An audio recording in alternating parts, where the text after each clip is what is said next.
जय श्री कृष्ण, जय श्री राधे। हर हर महादेव।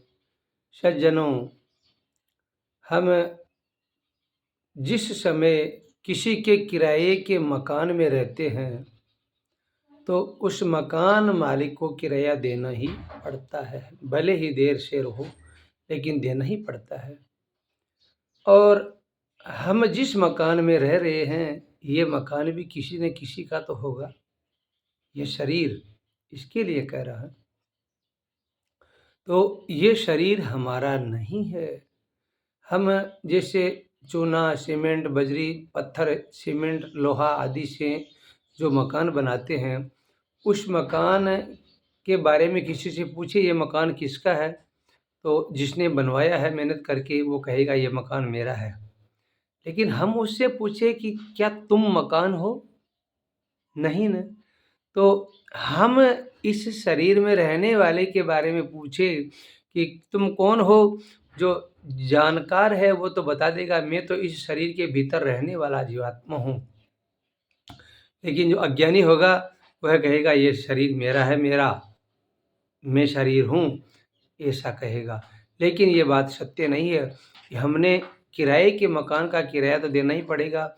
इसका किराया कभी दिया या नहीं दिया, सोचा कभी? नहीं न। हम अंधेरा हो तो लाइट लेते हैं, लाइट के लिए हमको बिल देना ही पड़ता है, सारी प्रक्रिया करके।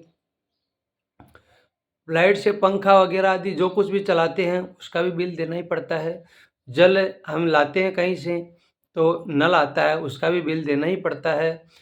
सोचो सज्जनों, क्या हमने कभी जो हमको रात के जगह, अंधेरे की जगह हमारे लिए प्रकाश करता है सूर्य भगवान, उसका बिल कभी दिया हमने? क्या कभी हमने एक लोटा जल अर्पण किया उसको? नहीं किया ना। तो करना चाहिए। ये मकान जो है जिसमें हम रह रहे हैं, इस मकान का वास्तविक किराया है भगवत नाम का जप, भगवत भजन जिसको हम कहते हैं। यदि यह किराया हमने दे दिया तो मानो एक न एक दिन हम धनवान होकर के सदा सदा के लिए भगवत धाम में वास करेंगे, वो मकान हमारा हो जाएगा। लेकिन न तो कभी वायु देवता को कुछ दिया, अर्पण किया, न जल देवता को कुछ दिया, न सूर्य भगवान को कुछ दिया, न भगवत नाम का कभी जप किया। अधर्म आचरण करके नरक जाने की भरपूर तैयारी कर ली, कैसे भला होगा हमारा? सोचो सज्जनों। इसलिए इस मकान का किराया ज़रूर चुकाते रहना सज्जनों।